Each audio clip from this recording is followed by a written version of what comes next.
बेटियां से प्रसिद्धि। जो इनकी पहली कविता थी बेटा, वो थी जनता का आदमी, और 1972 में जो है प्रकाशित हुई। मतलब पहली कविता जनता के आदमी के बाद इनकी 1972 में प्रकाशित हुई कविता भागी हुई लड़कियां वरुणों की बेटियां। इससे जो है इन्हें काफी प्रसिद्धि मिली, ये काफी फेमस हो गई। पहली कविता कौन सी थी बच्चों? जनता का आदमी। जन्म कब हुआ? 1948 में, बिहार के मुंगेर में। पहली कविता थी जनता का आदमी, और फेमस हुए ये भागी हुई लड़कियां और वरुणों की बेटियां कविता से।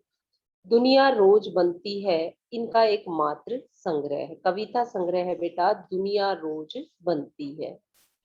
प्रमुख जो सम्मान है इनको मिल चुके हैं: राहुल सम्मान, बिहार राष्ट्र भाषा परिषद का साहित्य सम्मान, बनारसी प्रसाद भोजपुरी सम्मान, पहल सम्मान।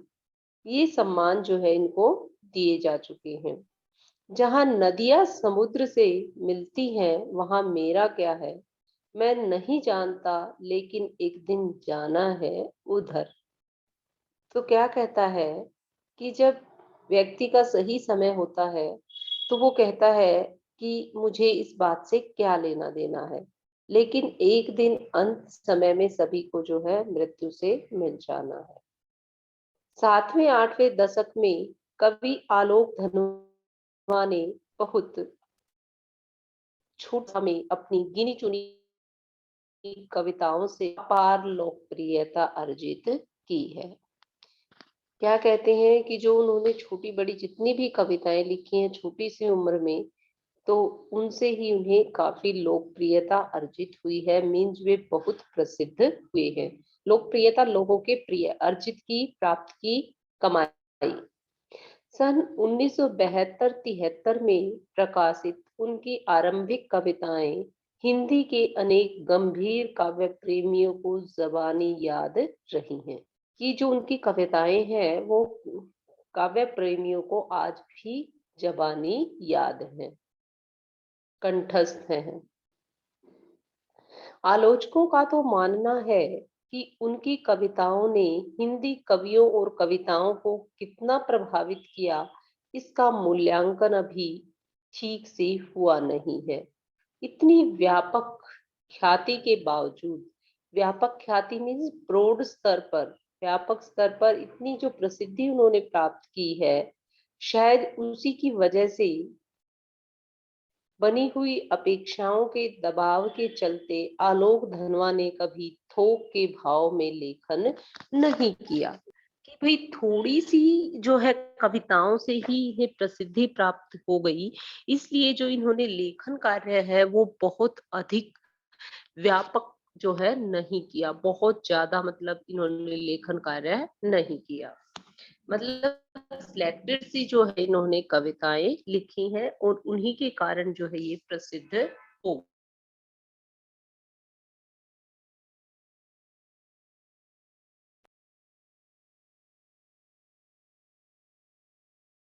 का 98 में प्रकाशित हुआ, यानी कि वो 72 से 1972 से लेखन कार्य कर रहे थे, लेकिन जो उनका एक अकेला काव्य संग्रह प्रकाशित हुआ वो हुआ 1998 में। काव्य संग्रह के अलावा वे पिछले 2 दशक से देश के विभिन्न हिस्सों में सांस्कृतिक एवं सामाजिक कार्यकर्ता के रूप में भी सक्रिय रहे। उन्होंने जमशेदपुर में अध्ययन मंडलियों का संचालन किया और रंग कर्म तथा साहित्य पर कई राष्ट्रीय संस्थाओं एवं विश्वविद्यालयों में अतिथि व्याख्याता के रूप में भागीदारी की। क्या कहते हैं कि काव्य संग्रह के अलावा वे पिछले 2 दशकों से देश के विभिन्न हिस्सों में सामाजिक एवं सांस्कृतिक कार्यकर्ता के रूप में भी कार्य कर रहे हैं। सक्रिय है मतलब कार्य कर रहे हैं। उन्होंने जमशेदपुर में अध्ययन मंडलियों का संचालन किया और रंग कर्म तथा साहित्य पर कई राष्ट्रीय संस्थानों एवं विश्वविद्यालयों में अतिथि व्याख्याता के जो है रूप में उन्होंने जो है भागीदारी उनकी रही है। अतिथि व्याख्याता मतलब गेस्ट जो है प्रोफेसर, वो रह चुके हैं कई राष्ट्रीय संस्थानों में। कौन? आलोक धनवा जी। तो आलोक धनवा जी के बारे में बच्चों पढ़ा हमने। अब जो नेक्स्ट है हमारा पाठ्य पुस्तक से जो हमारा कविता है इनकी, वो है पतंग। क्या नाम है बच्चों कविता का? पतंग। आलोक धनवा के एक मात्र संग्रह का हिस्सा है। यह एक लंबी कविता है जिसके तीसरे भाग को पाठ्य पुस्तक में शामिल किया गया है। पतंग के बहाने इस कविता में बाल सुलभ इच्छाओं और उमंगों का सुंदर चित्रण किया गया है। तो क्या कहते हैं कि जो इनका काव्य संग्रह है बच्चों, अभी आपने पढ़ा कि इनका एकमात्र जो है काव्य संग्रह है, जो है दुनिया रोज बनती है। ठीक है, जो दुनिया रोज बनती है मात्र काव्य संग्रह है, उसमें से ये कविता ली गई है। जो कविता है पतंग, वो बहुत लंबी है और इसके जो है तीसरे भाग को पाठ्य पुस्तक में शामिल किया गया, 1/3 को। पतंग के बहाने इस कविता में दिखाया गया है छोटे बच्चों की बाल सुलभ इच्छाओं एवं उमंगों का, कि किस प्रकार वे खुश हो जाते हैं, उसका सुंदर वर्णन किया गया है। कविता का नाम क्या है बच्चों? पतंग। जो हम आज पढ़ेंगे कविता का नाम है पतंग। कवि है आलोक धनवा और इनका बेटा एक मात्र काव्य संग्रह है दुनिया रोज बनती है। तो दुनिया रोज बनती है काव्य संग्रह से ही जो है ये पतंग कविता ली गई है। बाल क्रियाकलापों का जो है इसमें वर्णन किया गया है एवं प्रकृति में आए परिवर्तन को भी जो है अभिव्यक्त करने के लिए सुंदर उदाहरणों का जो है प्रयोग इसमें किया गया है। कि किस प्रकार प्रकृति में चेंजेस आते हैं, इसके रिगार्डिंग भी जो है सुंदर उदाहरणों का प्रयोग किया गया है। पतंग बच्चों की उमंगों का रंग बिरंगा सपना होती है। कि जैसे पतंग रंग बिरंगी होती है, वैसे ही बच्चों के सपने भी रंग बिरंगे होते हैं। पतंग बच्चों की उमंगों का रंग बिरंगा सपना है। आसमान में उड़ती हुई पतंग की ऊंचाइयों को वे की हदें हैं, लेकिन बाल मन उन्हें छूना चाहता है।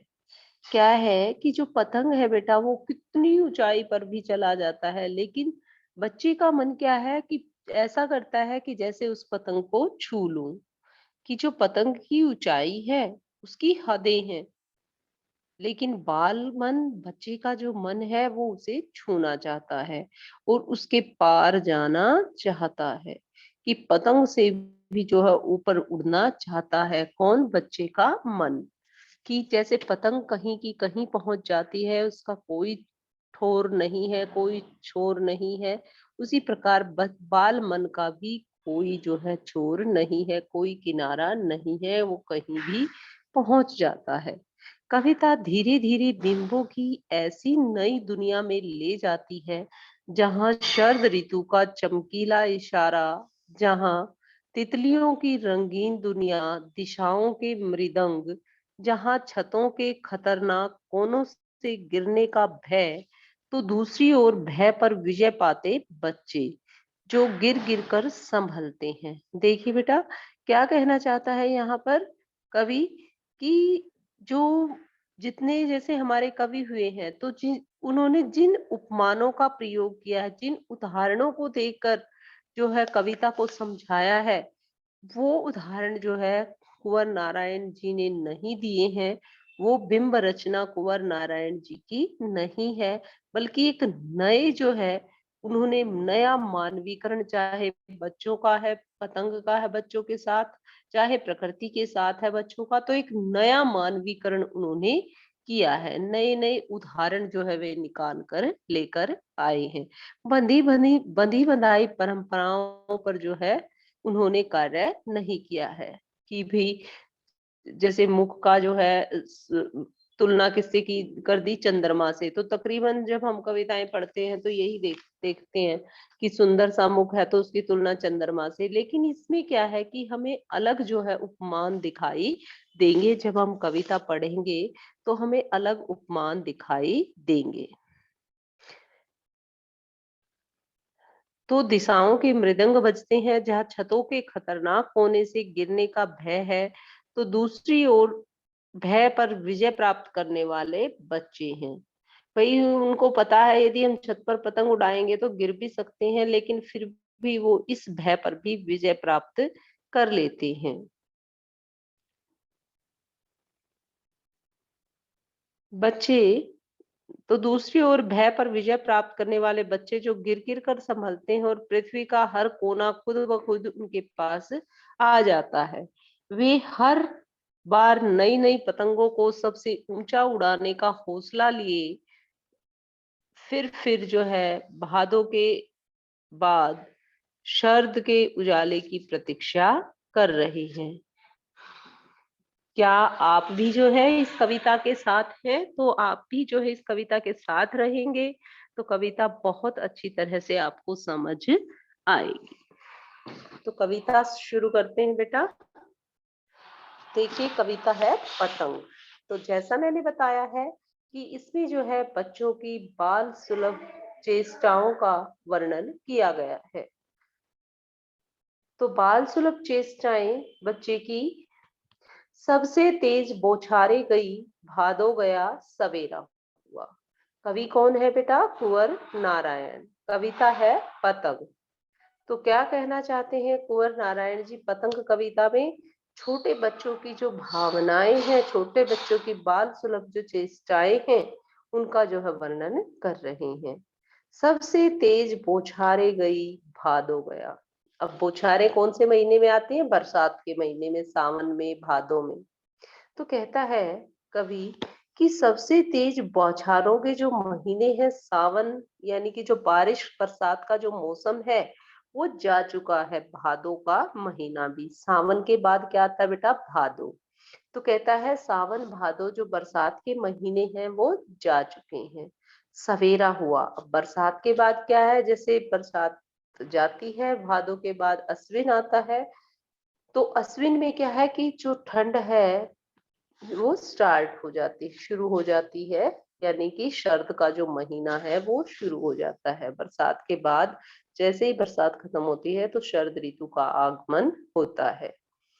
सबसे तेज बौछारें गई, भादो गया सवेरा हुआ। बरसात का मौसम जो है चला गया है, भादो का महीना भी स्पेंड हो चुका है, बीत चुका है, और अब शरद ऋतु का आगमन हो गया है और सवेरा हुआ है। नया सवेरा मतलब शरद ऋतु के आगमन का नया सवेरा हुआ है।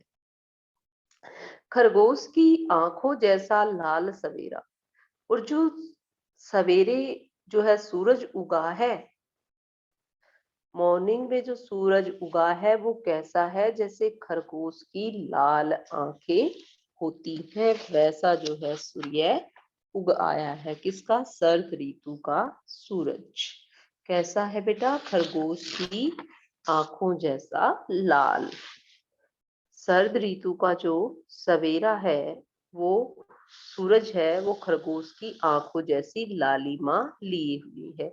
यानी कि जो कवि है वो यहाँ शरद ऋतु का मानवीकरण करता है।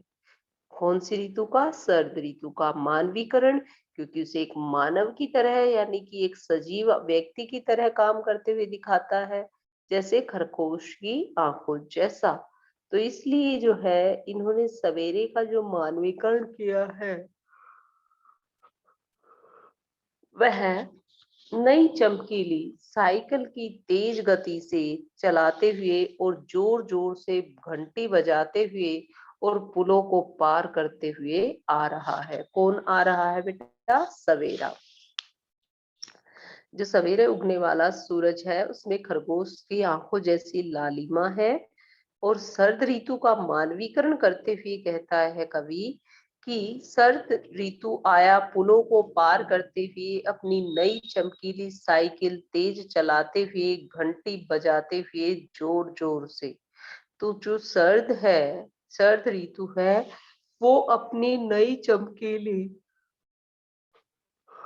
साइकिल को तेज चलाते हुए, नई चमकीली साइकिल मतलब नया सवेरा, जो सूर्य में जो लालिमा है, तो नई चमकीली साइकिल को तेज चलाते हुए, घंटी बजाते हुए, और शरद ऋतु जो है पुलों को पार करते हुए आ रही है।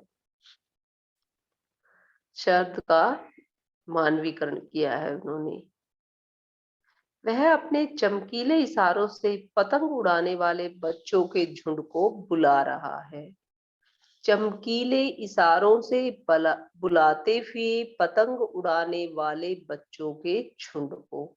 और जो शरद ऋतु है, वो शरद ऋतु बच्चों के झुंड को बुला रही है चमकीले इशारे करके। यानी कि कभी जो है सूर्य की लालिमा है, कभी येलोनेस हो जाती है। चमकीले इशारों का मतलब है बदलते हुई जो सूर्य के रंग है, तो उनसे जो है बच्चों को बुला रहा है कौन? शरद ऋतु। पतंग उड़ाने वाले बच्चों के झुंड को चमकीले इशारों से बुला रहा है। झुंड होता है बेटा समूह, कि जो समूह में बच्चे जो है पतंग उड़ा रहे हैं, उन बच्चों को चमकीले इशारे करते हुए जो है कौन बुला रहा है? शरद ऋतु बुला रही है। आकाश को इतना मुलायम बनाते हुए कि पतंग ऊपर उठ सके। जो शरद ऋतु है, वो आकाश को इतना मुलायम, इतना सॉफ्ट बना देती है, ताकि जो बच्चे हैं वो आराम से पतंग उड़ा सके, ताकि उनकी जो पतंग है वो ऊपर आसमान में जा सके, उठ सके। दुनिया की सबसे हल्की और रंगीन चीज उड़ सके। दुनिया की सबसे हल्की और रंगीन चीज क्या है? पतंग है। तो आकाश को जो है शरद ऋतु इतना मुलायम इसलिए बनाती है, ताकि दुनिया की सबसे हल्की और रंगीन जो चीज है अर्थात पतंग, वह ऊपर उड़ सके और उड़ सके। दुनिया की सबसे पतला कागज उड़ सके, बांस की सबसे पतली कमानी उड़ सके। देखिए बेटा, जब पतंग बनाई जाती है तो रंग बिरंगा कागज होता है, बिल्कुल पतला सा, और उसमें कमानी लगाई जाती है किसकी? बांस की।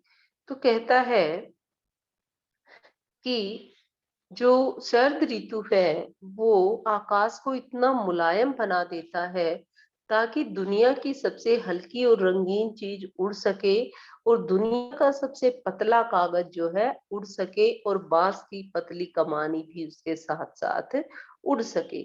इसलिए जो है आकाश को मुलायम बना देता है कौन? शरद ऋतु। कि शुरू हो सके सीटियां, किलकारियां और तितलियों की इतनी नाजुक दुनिया। तो बच्चों की दुनिया को इतना सॉफ्ट कहा है कवि ने, जैसा तितलियां सॉफ्ट होती हैं, वैसे ही बच्चों की जो दुनिया है वो बिल्कुल कोमल है। और वो सब चीजों को जो है, आकाश को इतना मुलायम क्यों बना देता है शरद ऋतु? कि शुरू हो चुके, ताकि बच्चों की सीटियां और किलकारियां जो है शुरू हो सके। क्यों? क्योंकि उनका पतंग अपनी ऊंचाई पर जाएगा बहुत ज्यादा, तो क्या होगा कि सीटियां बजेंगी और किलकारियां लगेंगी। इसलिए जो है शरद ऋतु ने आकाश को बिल्कुल मुलायम सा बना दिया है।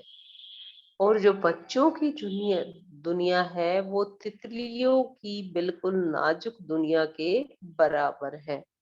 जैसे तितलियों की दुनिया होती है, वैसी ही बच्चों की दुनिया है। तो अब विशेष देखेंगे बेटा। विशेष या आप काव्य सौंदर्य भी इसको कह सकते हैं। तो सबसे पहले आप लिखेंगे कि बिंबात्मक शैली में किसका वर्णन है? बिंब मतलब दृश्य दिया गया है, नजारा हमारे सामने प्रस्तुत किया गया है, तो यहाँ बिंबात्मक शैली में किसका वर्णन है बच्चों? शरद ऋतु का, क्योंकि सावन और भादो की जो बरसात का मौसम है वो तो जा चुका है, इसलिए यहाँ वर्णन किसका किया गया है? शरद ऋतु का वर्णन किया गया है। पहली लाइन में आप ये लिखेंगे। फिर बाल सुलभ चेष्टाओं का बहुत ही सुंदर वर्णन है। बाल सुलभ चेष्टाएं मतलब बच्चे की चेष्टाएं, इच्छाएं।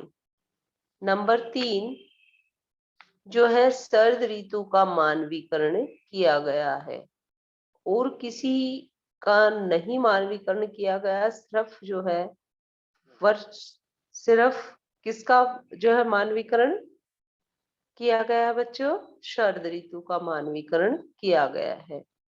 और यहाँ आप कह सकते हैं उपमा अलंकार भी है, अनुप्रास अलंकार भी है।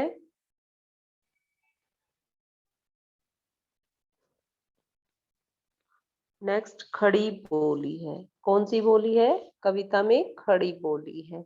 लक्षणा शब्द शक्ति का प्रयोग है। लक्षण एवं उदाहरण दे रखा है किसी चीज का तो लक्षणा शब्द शक्ति होती है। नेक्स्ट है जो शब्दावली है वो मिश्रित सी है। हम ये नहीं कह सकते कि हिंदी है या कुछ, जो है कई भाषाओं का जो है मिश्रित भाषा, कई भाषाओं के शब्दों का जो है प्रयोग किया गया है। तो ये था बेटा काव्य सौंदर्य, खड़ी बोली, लक्षणा शब्द शक्ति, मिश्रित शब्दावली, अनुप्रास उपमा, पुनरुक्ति प्रकाश अलंकारों का प्रयोग है, और बाल सुलभ चेष्टाओं का वर्णन किया गया है।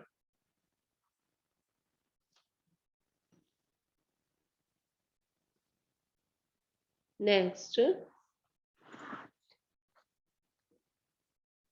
जन्म से ही वे अपने साथ लाते हैं कपास, पृथ्वी घूमती हुई आती है उनके बेचैन पैरों के बीच, बेचैन पैरों के पास।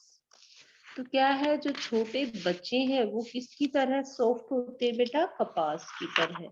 तो इसलिए लिखा है कि जन्म से ही वे अपने साथ लाते हैं कपास, कि बच्चों का जो शरीर है वो इतना सॉफ्ट होता है, इतना कोमल होता है, इतनी मतलब उनके अंदर कपास की नरमी जैसी नरमी होती है, और लचीलापन भी कपास की ही तरह होता है। किसमें? छोटे बच्चों में। पृथ्वी घूमती हुई आती है उनके बेचैन पैरों के पास, और पृथ्वी भी जो है ऐसा लगता है कि बच्चों के बेचैन जो है पैरों के पास जो है पृथ्वी भी घूमती हुई आती है जब वे अपनी मस्ती में मस्त होकर दौड़ते हैं। तो ऐसा लगता है जैसे पृथ्वी भी घूमकर उनके पैरों के नीचे आ जाती है, मतलब उनको गिरने नहीं देती है। ऐसा लगता है जैसे पृथ्वी भी जो है उनके साथ उनकी मस्ती में मस्त है। जन्म से ही वे अपने साथ लाते हैं कपास, बच्चे इतने कोमल होते हैं जैसे कपास की जो भांति वे बिल्कुल मुलायम होते हैं। और जन्म से ही वे अपने साथ कपास लाते हैं, बच्चे बहुत कोमल होते हैं, और ऐसा लगता है जैसे पृथ्वी जो है उनके बिना बेचैन हो जाती है। पृथ्वी जो है उनको पतंग उड़ाते हुए गिरने नहीं देती, स्वयं उनके पैरों के पास आ जाती है जब वे बेसुध होकर दौड़ते हैं। पतंग उड़ाते हुए जब वो छतों पर, जब उन्हें होश ही नहीं रहता, जब वे दौड़ते हैं, तो पृथ्वी भी घूमती हुई इनके पैरों को के पास आ जाती है, छतों को भी नरम बनाते हुए, दिशाओं को मृदंग की तरह बजाते हुए, जब वे पेंग भरते हुए चले जाते हैं, डाल की तरह लचीले वेग से अक्सर। तो क्या होता है बेटा? पेंग भरना, झूला झूलना। जैसे एक दोलन इधर आता है, एक पूरा, तो पेंग भरना, झूला झूलना। तो कहता है जब वे दौड़ते हैं बेसुध होकर, छतों को भी नरम बनाते हुए, तो उनकी जो, ऐसा लगता है उनके पैरों से जो छत है, उस उनके पैरों के स्पर्श से छत भी बिल्कुल नरम बन गई है। छतों को भी नरम बनाते हुए, दिशाओं को मृदंग की तरह बजाते हुए, और ऐसा लगता है जैसे वो दिशाओं को भी मृदंग, एक प्रकार का ढोल जैसा वाद्य यंत्र होता है मृदंग, तो ऐसा लगता है कि वो दिशाओं को भी एक मृदंग की तरह बजाते हुए आ रहे हैं। कौन? बच्चे। वे जब वे पेंग भरते हुए चले आते हैं, मतलब जब वो झूला झूलते पेंग भरते हुए, पतंग उड़ाते हुए, जब वो इधर से उधर झूले की तरह पेंग भरते हैं, जैसे हमारा झूला बेटा एक बार इधर जाता है, ऐसे एक बार उधर आता है, वैसे ही बच्चे पतंग उड़ाते हुए छत पर एक बार इधर दौड़ते हैं, एक बार उधर दौड़ते हैं। इसलिए उनके दौड़ने को जो है झूले की तरह क्या कहा गया है? पेंग भरना कहा गया है। तो दिशाओं को भी वो मृदंग की तरह, ढोल की तरह बचाते हुए ऐसा लगता है कि वो दिशाओं से भी खेल रहे हों, और जब वे पेंग भरते हुए चले जाते हैं, और जैसे ही वो छतों पर इधर से उधर भागते हैं, उधर से इधर आते हैं, उसी प्रकार जैसे झूला झूलते हुए जो है, झूलने वाला एक बार इधर जाता है, एक बार उधर जाता है, ऐसे ही वो पतंग उड़ाते हुए इधर उधर मस्ती में छतों पर घूमते रहते हैं। ढाल की तरह लचीले वेग से, अक्सर, कि वे बिल्कुल लचीले वेग से जो है इधर उधर जाते हैं। लचीला वेग, डाल की तरह लचीले वेग से अक्सर छतों के खतरनाक किनारों तक उस समय गिरने से बचाता है उन्हें सिर्फ उनके ही रोमांचित शरीर का संगीत। तो कहता है बच्चों को कोई होश नहीं होता जब वे पतंग उड़ाते हैं और छतों पर इधर से उधर दौड़ते हैं, और उनके पैरों के स्पर्श से जो छत है वो भी नर्म बन जाती है, और ऐसा लगता है जैसे वो दिशाओं को भी मृदंग की तरह, ढोल की तरह बजा रहे हों, क्योंकि एक बार इस दिशा में जाते हैं और फिर उस दिशा में जाते हैं। और जब वो मान लीजिए छत पर जो है उनके पैरों के स्पर्श से क्या है, जब वो इधर से उधर जाते हैं, उधर से इधर जाते हैं, तो ऐसा लगता है जैसे मृदंग बज रहा हो। उनके पद चापों से आप कह सकते हैं, तो ऐसा लगता है जैसे मृदंग जैसा मीठा स्वर उत्पन्न हो रहा हो, जैसे सारी दिशाओं से मृदंग का स्वर आ रहा हो। मृदंग क्या होता है बेटा? ढोल जैसा एक वाद्य यंत्र होता है जिसे हम मृदंग कहते हैं। एक बार जो है इधर से, एक बार उधर से जो है, जैसे झूला आता है वैसे ही बच्चे इधर से उधर घूम रहे हैं, और उनके पैरों से जो आवाज आ रही है वो ऐसी आवाज है जैसे वो मृदंग बजा रहे हों, दिशाओं को मृदंग की तरह बजा रहे हों। और जब वो पेंग भरते हैं, जब वो इधर से उधर जाते हैं छतों में पे, उधर से इधर जाते हैं, तो डाल की तरह लचीले वेग से अक्सर, जैसे एक डाली में, जैसे एक पेड़ की डाली में लचीलापन होता है, वो उसे किधर भी आप मोड़ सकते हो, वैसे ही इसके अंदर भी, बच्चों के अंदर भी क्या है? लचीलापन है। जैसे डाल की तरह बच्चों के अंदर लचीलापन है, उसको किसी भी तरह जो है आप मोड़ सकते हो, ऊपर से नीचे, दाएं से बाएं या बाएं से दाएं, तो किसी प्रकार भी जो है आप कर सकते हैं। छतों के खतरनाक किनारों तक उस समय गिरने से बचाता है उन्हें सिर्फ उनके ही रोमांचित शरीर का संगीत। तो कहता है कवि कि जो छतों के खतरनाक किनारे हैं, जो छतों के खतरनाक किनारे हैं, बच्चे बच्चों को गिरने से बचाता है सिर्फ उनके रोमांचित शरीर का जो संगीत है। रोमांचित मतलब वे, उनका रोम रोम जो है खुश हो जाता है, वे बहुत खुश हो जाते हैं। तो जरूर है काम। छतों के खतरनाक किनारों तक उन्हें गिरने से बचाता है सिर्फ उनके ही रोमांचित शरीर का संगीत। पतंगों की धड़कती ऊंचाइयां उन्हें थाम लेती हैं महज एक धागे के सहारे। महज मीन्स केवल, कि पतंगों की जो धड़कती हुई ऊंचाइयां है, कि पतंग जब इतनी ऊंचाई पर पहुंच जाता है तो महज एक धागा जो है, धागे के सहारे पतंगों के साथ साथ वे भी उड़ रहे हैं अपने रंध्रों के सहारे। तो क्या कह रहा है कवि, कि ऐसा लग रहा है जैसे बच्चे भी जो है अपनी पतंगों के साथ साथ उड़ रहे हों।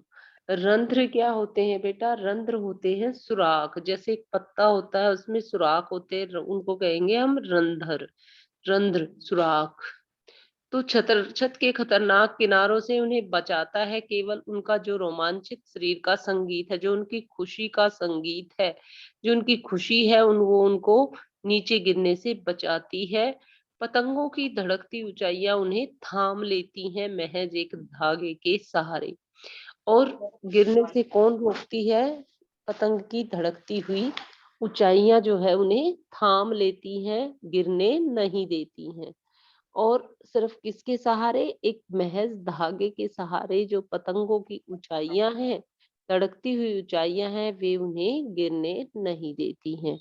पतंगों को साथ के साथ साथ ऐसा लगता है बच्चों को, छोटे बच्चों को, जैसे वे भी रंध्रों के सहारे उड़ रहे हों।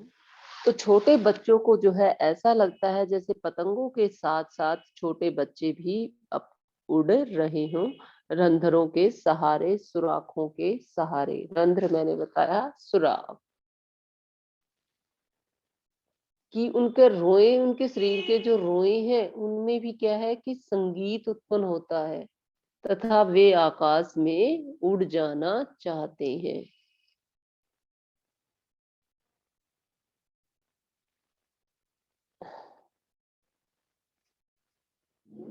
अगर वे कभी गिरते हैं छतों के खतरनाक किनारों से और बच जाते हैं, तब तो और भी निडर होकर सुनहले सूरज के सामने आते हैं।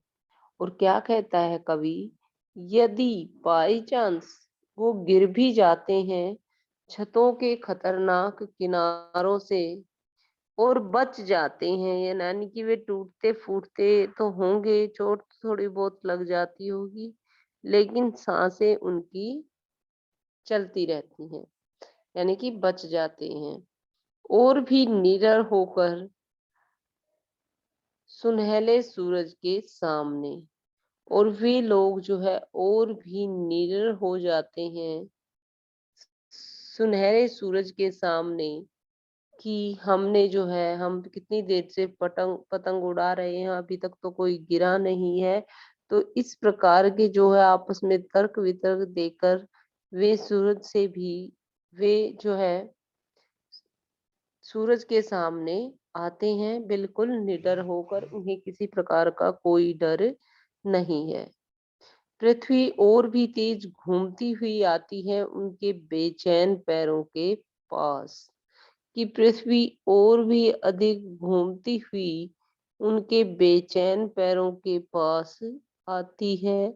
क्योंकि पृथ्वी का क्या था कि शुरू में हुआ था कि भाई पृथ्वी जो है बच्चों के बेचैन पैरों के नीचे आती है, बेचैन होकर, क्योंकि वो बच्चों के साथ जो है वो भी जो है पतंग उड़ाना चाहती है, इसलिए और भी निडर होकर सुनहले सपनों सूरज के सामने अगर बच्चे कभी गिर भी जाते हैं छत से तो वो और भी निडर हो जाते हैं, क्योंकि वो छत के खतरनाक किनारों से बच जाते हैं और भी निडर हो जाते हैं। सुनहरी सूरज के सामने पृथ्वी और भी तेज घूमती ही आती है उनके बेचैन पैरों के पास। पृथ्वी जो है और भी घूमती हुई बच्चों के बेचैन चेहरों के पास आती है। तो आज का जो लेक्चर है बेटा, हमारा आज यहीं पर समाप्त होता है। इसका जो काव्य सौंदर्य है बच्चों वही सेम रहेगा। हमारा जो है खड़ी बोली है, लक्षणा शब्द शक्ति है काव्य पंक्तियों में, और आप लिख सकते हैं कि दृश्य बिंब है, क्योंकि बिल्कुल जो नजारा है वो बहुत सुंदर प्रस्तुत किया गया है। पुनरुक्ति प्रकाश अलंकार है, और बच्चों को जो है खतरों का सामना करके साहसी बनाने का जो है, साहसी बनाने के लिए कविता में प्रस्तुत किया गया है। खड़ी बोली, दृश्य बिंब, पुनरुक्ति प्रकाश, मानवीकरण अलंकार, मुक्त छंद, और बच्चे खतरों का सामना करते हुए जो है साहसी बने रहें, इसका जो है संदेश दिया गया है इस कविता में। तो आज का जो लेक्चर है बच्चों यहीं पर फिनिश होता है। नेक्स्ट लेक्चर में हम जो है इसके क्वेश्चन आंसर्स करेंगे। धन्यवाद बच्चों।